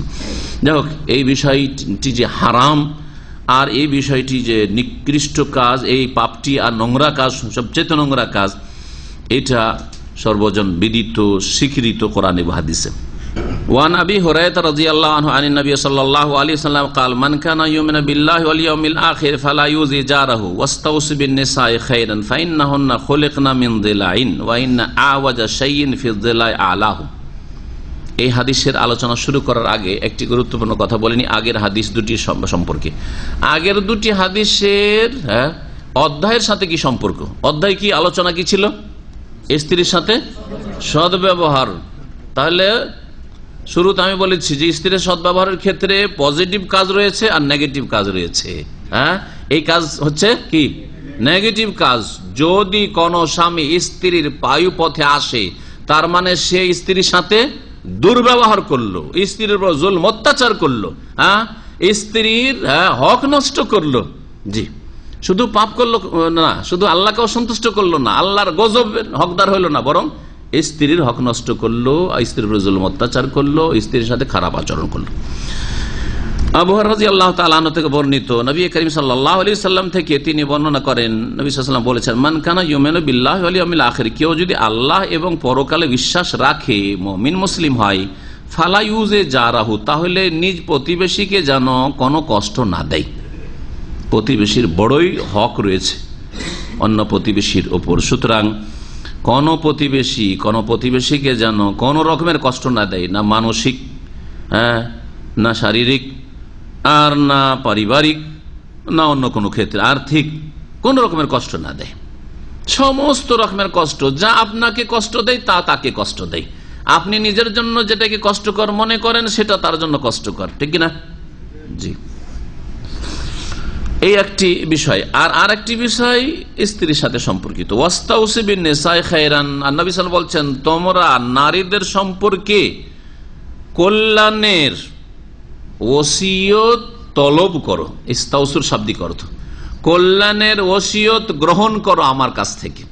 যেন নবী সাল্লাল্লাহু আলাইহি ওয়াসাল্লাম বলছেন, আমি তোমাদেরকে ওসিয়ত করছি, উপদেশ দিচ্ছি নারীদের ক্ষেত্রে, স্ত্রীদের ক্ষেত্রে তোমরা উত্তম উপদেশ নারীদের ক্ষেত্রে গ্রহণ করো আমার কাছ থেকে, আর তাদের সাথে সদ্ব্যবহার করো। কেন? ফাইন্নাহুন্না খুলিকনা মিন দিলাইন, কারণ তারা বাঁকা হাড় থেকে সৃষ্টি হয়েছে। ফাইন্নাহুন্না, নারী জাতি বাঁকা হাড্ডি থেকে, নারী জাতিকে কি করা হয়েছে? খুলিকনা, পয়দা করা হয়েছে, সৃষ্টি করা হয়েছে। বাঁকা হাড্ডি কোনটি? পাঁজরের হাড্ডি। আর পাঁজরের হাড্ডিগুলো বাঁকা আছে, কিন্তু যত ওপর দিকে উঠবে তত বেশি বাঁকা হবে। তো ওপর দিকের যে পাঁজরের হাড্ডি আদম আলাইহিস সালামের, সেই হাড্ডি থেকে সৃষ্টি করা হয়েছে মা হাওয়া আলাইহিস সালামকে। এই জন্য এই হাদিসে বলা হয়েছে। এই কথাই ভাষ্যকারগণ এই হাদিসের ব্যাখ্যা বলেছেন, ওয়াইন আওয়াজা শাইইন ফি যিলাই আলাহু, আর পাঁজরের হাড্ডিগুলির মধ্যে সবচাইতে বেশি বাঁকা ওপর ভাগের হাড্ডি, আলাহু, ওপরের হাড্ডিটি। ফাইন যাহাবতা তুকিমাহু, এখন বাঁকা হাড্ডি যদি থাকে আর সেটাকে যদি ধরে বলেন সোজা করবো, তো কি হবে? ভেঙে যাবে। ভাঙবে না? বাঁকা জিনিস ভেঙে যাবে। ফাইন যাহাবতা তুকিমাহু, সেটাকে যদি সোজা করতে চাও, যে বাঁকা হাড্ডিকে মানে স্ত্রীকে আমি সোজা করে ছাড়বো, আরে স্ত্রী জাতি সোজা হয় না। যারা বিবাহ করেন তারা অনেকে এরকম কল্পনা জল্পনা করে, বন্ধু বিয়ে করেছে তারপরে স্ত্রীকে নিয়ে একটু অশান্তিতে আছে, আপনি ঠিক করতে পারেন না, আপনি কাপুরুষ, আমাকে দেখেন রাতারাতি ঠিক করে দেবো একবারে, রাতারাতি ঠিক করে দেবো। এসব কল্পনা জল্পনা অনেকে করে। শোনেন, ঠিক করতে গেলে কি হবে? ওই রকম গায়ের জোরে ঠিক করলে কি হবে? গায়ের জোরে ঠিক করেন না, আপনি উত্তম আচরণের জোরে ঠিক করার চেষ্টা করবেন, গায়ের জোরে নয়।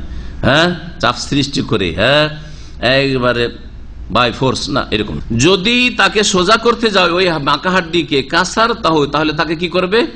ভেঙে দেবে তুমি। ওয়াইন তারাকতাহু লাম ইয়াজাল আওয়াজ, আর যদি বলো যে সোজাও করতে যখন পারবো না তো ছেড়েই দেবো, কিছুই করবো না, কিছু বলবো না, তাহলে কি হয়ে যাবে?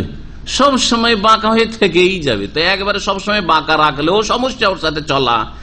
আর যদি জবরদস্তি সোজা করতে যাও তাহলে ভেঙে যাবে, আর ভেঙে যাওয়া হচ্ছে তালাক হয়ে যাওয়া। হয় তালাক দিয়ে বিদায় করতে হবে, স্ত্রী হারা হইতে হবে, আর না হইলে যদি বলো যে আমি কিছু বলবো না, ভাই যা পারবে তাই করুক গা, ওর মতো চলুক, আমি আমার মতো চলছি, আদা খাবে স্বাদ পাবে, তাহলে দাইয়ুস হয়ে জাহান্নামে যাবেন, দাইয়ুস হয়ে জাহান্নামে যাবেন। তাহলে দুটোই সমস্যা। তো ইসলাম কোনটা? ইসলাম এই দুটোর মাঝখানে, ইসলাম দুটোর মাঝখানে যথাসাধ্য চেষ্টা করেন সোজা করার চেষ্টা করেন, কিন্তু সোজা করার জন্য শরীয়ত সম্মত যে পদ্ধতি রয়েছে সেটা জেনে নিয়ে সেই চিকিৎসাগুলি আপনি প্রয়োগ করেন, সেই এলাজগুলি করুন আপনি। ফাস্তাউসিবিন নিসাই খায়রান, সুতরাং নারী জাতিদের সম্পর্কে কল্যাণের ওসিয়ত উপদেশ তোমরা গ্রহণ করো। মুত্তাফাকুন আলাইহি, হাদিস বুখারী মুসলিমের, ওয়াল্লাফযুল বুখারী, এই বাক্যগুলি সহিহ বুখারীর। এই জন্য বলা হয়েছে বাক্যগুলি সহিহ বুখারী, সহিহ মুসলিমে হাদিসটা আছে, বিষয়বস্তু এক, কিন্তু শব্দের বা বাক্যের কিছু পার্থক্য রয়েছে। ওয়ালে মুসলিমিন, সহিহ মুসলিমে আরো অতিরিক্ত রয়েছে, ফাইন ইসতামতাতা বিহি ইসতামতাতা বিহা এওয়াজ, যদি তুমি স্ত্রী সম্ভোগ করতে থাকো, স্ত্রীর দ্বারা তুমি লাভবান হইতে থাকো, যে আমার স্ত্রীর প্রয়োজন রয়েছে, আমি শারীরিক চাহিদা পূরণ করছি, আমার পারিবারিক চাহিদা পূরণ করছি, আমার ছেলে মেয়ে প্রয়োজন, তার চাহিদা পূরণ হচ্ছে, ছেলে মেয়ে হচ্ছে, আমার বাড়ি সংসারের কাজকর্ম হচ্ছে, আমি বাড়িতে গেলে খাবার দাবার প্রস্তুত হয়ে থাকছে, প্রয়োজন এগুলি ইত্যাদি বিভিন্ন রকমের প্রয়োজন রয়েছে স্ত্রীর। তো যদি তুমি স্ত্রী থেকে লাভবান হইতে থাকো, ইসতামতাতা বিহা এওয়াজ, তার মধ্যে বাঁকাপোনা থাকবে, ওই অবস্থায় তোমাকে কি করতে হবে?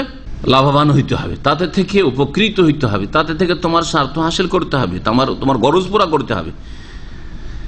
ওয়াইন যাহাবতা তুকিমুহা, আর যদি সেটাকে পুরো সোজা করতে যাও, যে পুরোপুরি সোজা করে দেবো, কাসার তাহা, তাহলে সেটাকে ভেঙে ফেলবে। ওয়াকাসরুহা তালাকুহা, আর এই বাঁকা হাড্ডিটিকে ভেঙে ফেলা হচ্ছে স্ত্রীকে তালাক দিয়ে দেওয়া, তালাক স্ত্রীর হয়ে যাওয়া, স্ত্রী থেকে বিচ্ছিন্ন হয়ে যাওয়া। সুতরাং সেটাকে পুরোপুরি সোজা করারও তুমি স্বপ্ন দেখিও না, কখনো সোজা করতে পারবে না। আর আপন অবস্থায় ছেড়ে দিও না, যথাসাধ্য যেমন বললাম উত্তম আচার আচরণ, কথা চলা ফিরা, এবং যাতে তাকে খুশি করা সম্ভব হয়, তাকে আকৃষ্ট করা সম্ভব হয়, তার মন জয় করা সম্ভব হয় ইত্যাদি, তাকে অনুগত করা সম্ভব হয়, এসবের মাধ্যমে সোজা করার চেষ্টা করতে হবে। এই হচ্ছে রাসূলুল্লাহ সাল্লাল্লাহু আলাইহি সাল্লামের হাদিস। এই হাদিসে প্রথম যে বিষয়টি উল্লেখ করা হয় সেটা হচ্ছে প্রতিবেশীর হক। প্রতিবেশী কত রকমের? 3 রকম। কে বললো? মাশাআল্লাহ, 3 রকম। যেমন মুসলিম আত্মীয় প্রতিবেশী, মুসলিম ব্যক্তি আর আপনার বংশের আত্মীয়তা আছে, তার সাথে রক্তের সম্পর্ক আছে, আর তার সাথে সাথে পাশে বাড়ি। তাহলে এর অধিকার কতটুকু আপনার ওপর? 3 গুণ, ট্রিপল অধিকার। 3টা হক, আত্মীয়তার অধিকার, ইসলামের অধিকার, মুসলিম ভাই এই হিসাবে আপনার ওপর কিছু তার প্রাপ্য রয়েছে, অধিকার রয়েছে, আর প্রতিবেশী হিসাবে তার অধিকার রয়েছে। 2 নম্বর প্রতিবেশী হচ্ছে আত্মীয় নয় হয়তো, কিন্তু মুসলিম প্রতিবেশী, আত্মীয় নয় মুসলিম প্রতিবেশী। তাহলে 2 গুণ অধিকার। ইসলামের হক রয়েছে, যে মুসলিম হিসাবে তার একটা স্পেশাল অধিকার রয়েছে, আর একটা অধিকার কি রয়েছে আপনার ওপর প্রাপ্য, সেটা হচ্ছে প্রতিবেশী হিসেবে হক রয়েছে। 3য় প্রতিবেশী হচ্ছে অমুসলিম। অমুসলিম কিন্তু প্রতিবেশী, তার মধ্যে একটা গুণ আছে, সে অমুসলিম আর আপনার আত্মীয় না, আত্মীয় না, আর সে কি অমুসলিম, অমুসলিম সে, আর সে আত্মীয় না, কিন্তু একটা গুণ তার মধ্যে রয়েছে, সেটা হচ্ছে তোমার প্রতিবেশী, আশেপাশেই বাড়ি, মহল্লাতেই বাড়ি। প্রতিবেশী মানে শুধু পাশের বাড়িটা নয়, আপনার মহল্লায় বাড়ি, যেখানে যেই রকম যোগাযোগ থাকে, একটা মহল্লার, একটা পাড়ার, একটা গ্রামের লোকের সাথে যোগাযোগ আছে। যদিও একটা হাদিসে এরকম উল্লেখ করা হয় 40 বাড়ি পর্যন্ত, কিন্তু হয়তো অনেক সময় 40 বাড়ি মানে অনেক দূর চলে যাচ্ছে, তো তার কমও হইতে পারে। প্রতিবেশী, এই প্রতিবেশী অমুসলিম হইলেও তার অধিকার রয়েছে। কতটুকু অধিকার রয়েছে? 1 গুণ। অমুসলিমও যদি হয়, ইহুদি, খ্রিস্টান, হিন্দু যদি আপনার পাশে বাস করে, সে আপনার কাছ থেকে ভালো আচরণ, ভালো ব্যবহার পাবে, তার আপনি ক্ষতি করবেন না, তার উপকার করবেন, অপকার করবেন না, তাদের বিবিদের দিকে খারাপ নজর দেবেন না। হারাম তো সবসময় হারাম, হারাম ছাড়াও ভালো আপনি আচরণ করবেন, বৈধ। কিন্তু এর মাধ্যমে আমার প্রতিবেশীকে একটু সুখী করা যাবে। অসুস্থ হয়েছে, খোঁজ নেবেন। অমুসলিম হইলে কি হলো? অসুস্থ, প্রতিবেশী অসুস্থ হয়েছে, খোঁজ নেবেন। প্রতিবেশীর বাড়ি কেউ মারা গেছে, খোঁজ খবর নেবেন এবং সমবেদনা জ্ঞাপন করবেন, এবং তাকে সান্ত্বনা দেবেন ইত্যাদি, তাজিয়ত করবেন, জায়েজ রয়েছে। দোয়া দিবেন না, জান্নাতের দোয়া দিবেন না। বিদাতি মোল্লাদের মতো কোরআন খানি করতে চলে যাবেন না। মন্ত্রী মারা গেছে, হিন্দু মন্ত্রী, আর বিদাতি মোল্লার সবাই কোরআন খানি করছে। ইন্দিরা গান্ধী যখন মারা গেল, তখন কবর বাজারের মোল্লারা সবাই কোরআন খানি করেছে ভারতে। জি হ্যাঁ, যারা ওই যুগে ছিলেন হয়তো অনেকে জানেন, যারা পত্র পত্রিকা পড়তে না জানেন তো এই জানাইলাম। তো এইরকম বিদাতি মোল্লারা, তাদের ধর্মকর্ম হচ্ছে দুনিয়ার ধর্মকর্ম, তাদের কোরআন হাদিসের ধর্মের সাথে কোনো সম্পর্ক। কাফের জন্য দোয়া করা যাবে না, জি, কিন্তু কাফের সাথে সদ্ব্যবহার করা যাবে। সদ্ব্যবহার আল্লাহ। এখানে স্ত্রীর হকের সাথে প্রতিবেশীর হক দুটোকে একসাথে মিলিয়ে বলা হয়েছে। এটা থেকে বোঝা যায় যে যেমন স্ত্রীর অধিকার রয়েছে, তেমনি প্রতিবেশীর একটা বড় অধিকার রয়েছে। এবং এটাকে উল্লেখ করতে গিয়ে বলা হয়েছে, আল্লাহর প্রতি যদি ঈমান থাকে আর পরকালে ঈমান থাকে, তাহলে তোমার চিন্তা আছে যে আল্লাহর কাছে জবাব দিতে হবে, পরকালে যেতে হবে, আল্লাহ পাক ধরবেন, আল্লাহ পাক জানছেন। সুতরাং স্ত্রীর সাথে খারাপ আচরণ করি তো আল্লাহ ধরে নেবেন। স্ত্রী কিছু করতে পারে না, বেচারা মজবুর, নিরুপায়, ওর বাবার বাড়ি তার ফিরে যেতে পারছে না, আর সেই জন্য আপনার বাড়িতে অসহায় আছে। তো আপনি মনে করেন আপনাকে ধরার কেউ নেই? অবশ্যই ধরার রব্বুল আলামিন আছেন। এই জন্যই কথাটি বলা হয়েছে, যারা আল্লাহর প্রতি বিশ্বাস রাখে, পরকালে বিশ্বাস রাখে, প্রতিবেশীকে কষ্ট দেবে না, আর স্ত্রীকে কষ্ট দেবে না, কাউকে কষ্ট দেবে না। মজলুম ব্যক্তি, গরিব, সে অসহায়, দুর্বল, দুর্গত, সে আপনার কিছু করতে পারবে না, কিন্তু তার সৃষ্টিকর্তা, আপনার সৃষ্টিকর্তা, তিনি যে খবর রাখছেন, তার কাছে যখন আসামি হাজির হবেন, কঠোর শাস্তি দেবেন আল্লাহ পাক রব্বুল আলামিন। বরং দুনিয়াতে যদি পাকড়া করেন, আপনার করার কি আছে যখন আল্লাহ ধরে নেবেন তখন। সুতরাং আল্লাহকে ভয় করতে হবে। এই হাদিস দ্বারা আরো বোঝা যায় যে দুনিয়াতে পুরোপুরি সুখের সামগ্রী পাওয়া যাবে না, পুরোপুরি মনের চাহিদা পূরণ করা সম্ভব নয়। সবাই বলবেন আমি এমন স্ত্রী চাই, সুন্দরীও হইতে হবে আর দিনদারও হইতে হবে, আর মুসলিম হিসাবে দিনদার হইতে হবে। যদিও এটা আজকাল দেখছেই না, মুসলিমরাই অধিকাংশই দেখছে না। জি হ্যাঁ, আর পয়সাও থাকতে হবে, প্রভাবশালী বংশের হইতে হবে, যাতে করে ভালোবাসা বিনিময় করতে পারে বেশি, এইগুলোও হইতে হবে। আর কি হইতে হবে? শিক্ষিতাও হইতে। আজকাল তো শিক্ষা দেখে, আরে মদিনা ফারিক হয়েও BA-MA পাস ছাড়া বিয়ে করতে চাই না। তালাক হোক আর যাই হোক, আর ওর কোথাও ভাবসা থাক, সহশিক্ষায় পড়েছে, তারপরে বলছেন না কমপক্ষে তো বিয়ে পাস করা হইতে হবে। যদি এইরকম আমলের আলেম সমাজ হয়তো তাদের কাজে কি হবে? তারপরে আপনার বাড়িতে সে স্ত্রী যেন অ্যাক্টিভ হয়, ঝাঁপ দিতে বললে ঝাঁপ দিতে পারে, উঠতে বললে উঠতে পারে, বসতে বললে বসতে পারে, আর সব কথাই যাতে শোনে, কখনো আমার সামনে কোনো ইতরাজ না করে, আর কোনো কথা যেন জবাব না দেয়। চাহিদার শেষ আছে, চাহিদার শেষ নেই। সবগুলি চাহিদা দুনিয়াতে পূরণ হবে, সবগুলি চাহিদা একমাত্র জান্নাতে পূরণ হবে, দুনিয়ার কোথাও পূরণ হবে না। কোন রাজা ধীরাজারও পূরণ হয়নি, আর হবেও না। বোঝা গেছে না? দুনিয়া হচ্ছে তিক্ততার জগৎ। এখানে তিক্ততা রয়েছে, তিক্ততা মিশানো রয়েছে। যতই স্বাদের জিনিস দুনিয়ায় থাক না কেন, আমোদ ফুর্তির জিনিস থাক না কেন, ভোগবিলাসের সামগ্রী থাক না কেন, তাতে মাঝে মধ্যে তিক্ততা অবশ্যই রয়েছে। সুতরাং আপনার স্ত্রী হয়তো দিনদার সুন্দরী নয়, অথবা দিনদার সুন্দরী কিন্তু অ্যাক্টিভ নয়, এই তাড়াতাড়ি জিনিসটা নিয়ে আসো, লটর পটর করছে, গাড়ি নিয়ে দাঁড়িয়ে আছেন, গাড়ি নিয়ে দাঁড়িয়ে আছেন, তাড়াতাড়ি নেমে এসো বাসা থেকে, জীবনও তাড়াতাড়ি নাম বেরোবো। যে কোনো সময় বাইরে নিয়ে বেরোলে মন খারাপ হবেই, একটু ধৈর্য ধরুন। কারণ ওর ভালো দিকগুলি দেখেন, যে মাশাআল্লাহ আমার ছেলে মেয়েদের যত্ন নাই, এর মধ্যে ভালো মেলা দিক আছে, মাশাআল্লাহ আল্লাহ ভীরুতা আছে। তো এই কথাগুলি যখন মনে নিয়ে আসবেন যে না এর ভালো দিকও আছে, আর দুনিয়ায় পুরোপুরি মনের সবগুলি চাহিদা পূরণ করে পাওয়া যাবে না।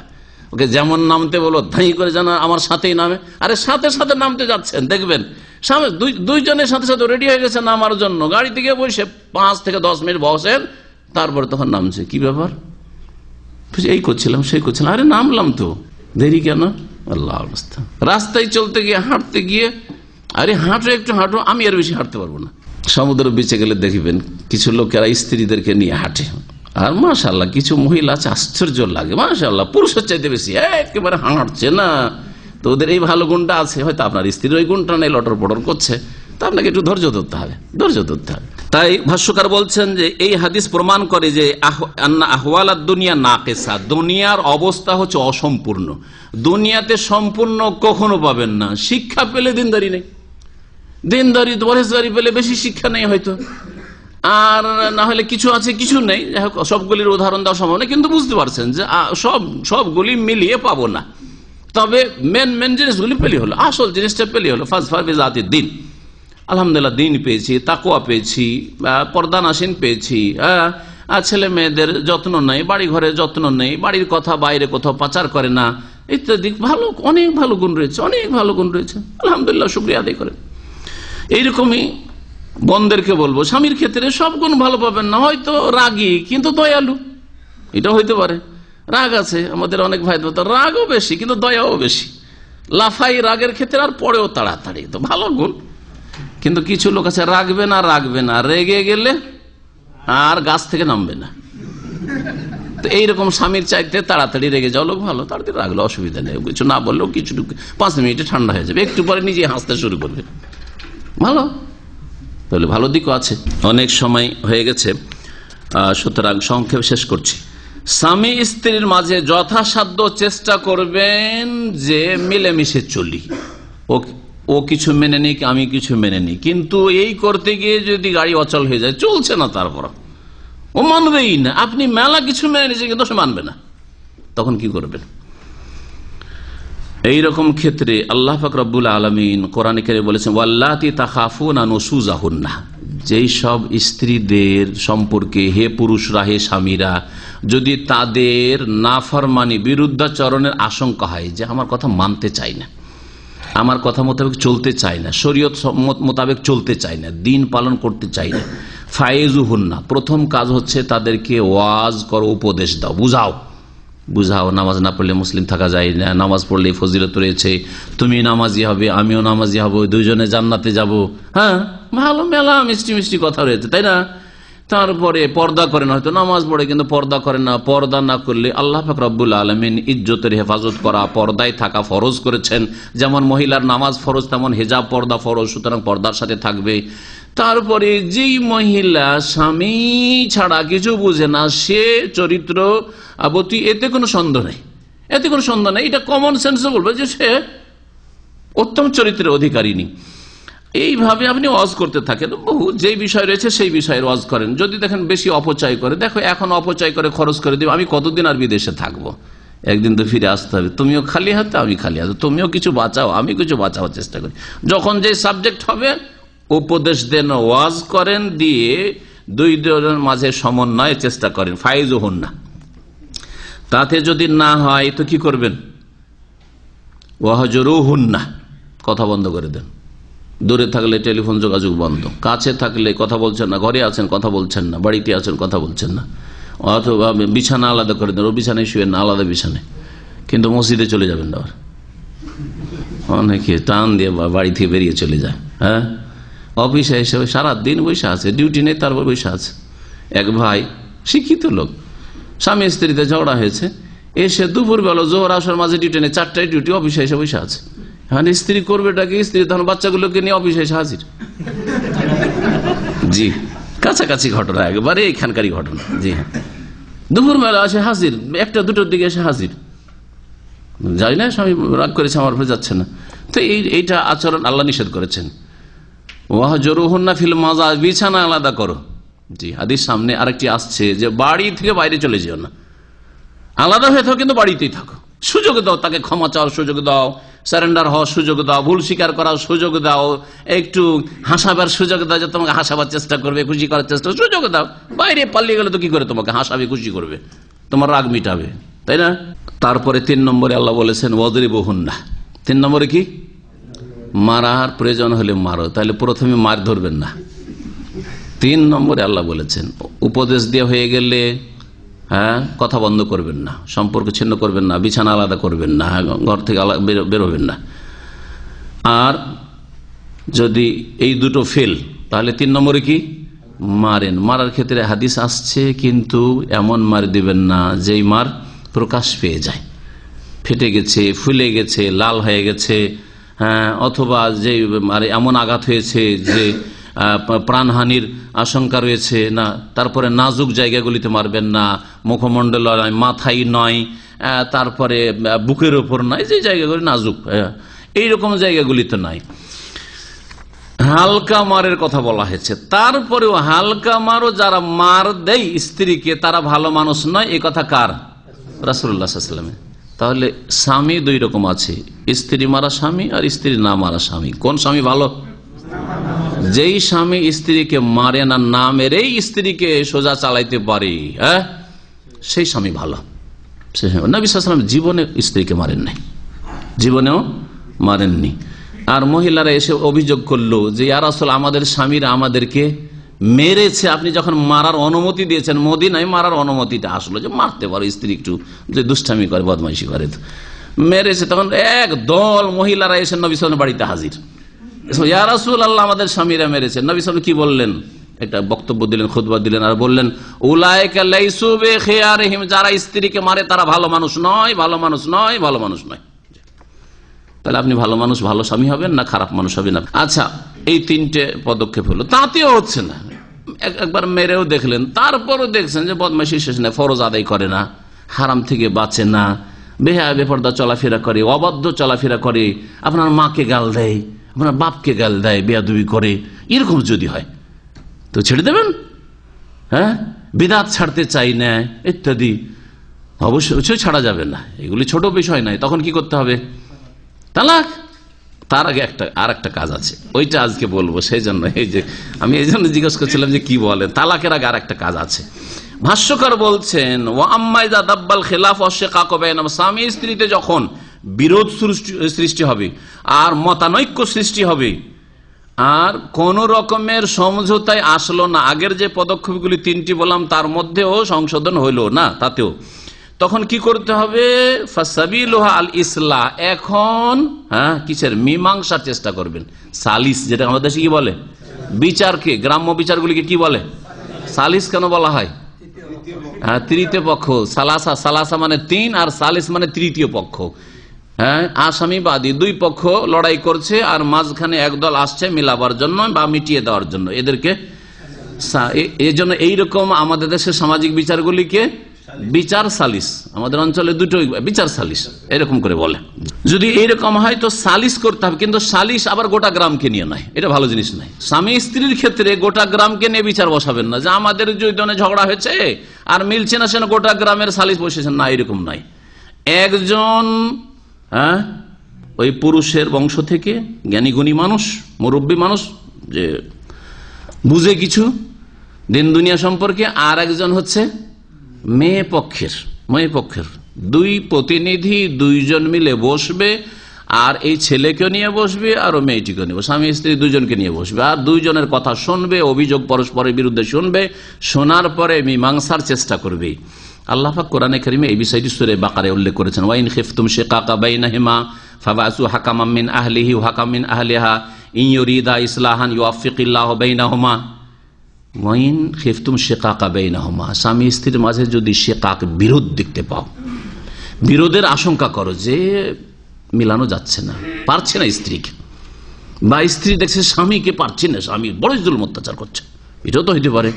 ফাবাসু হাকামান মিন আহলিহি, তাহলে ছেলের পরিবার থেকে একজন হাকাম বিচারক নাও, আর হাকামান মিন আহলিহা, আর মেয়ের পরিবার থেকে একজন বিচারক নাও। ইনরিদা ইসলাহান, দুইজনের যদি আন্তরিকতা থাকে মীমাংসায়, ইউওয়াফিকিল্লাহু বাইনাহুমা, তাহলে দুইজনের মাঝে আল্লাহ পাক সমন্বয়ের ব্যবস্থা করবেন, দুইজনকে আল্লাহ পাক ভালো কাজের মঙ্গলের তৌফিক দান করবেন।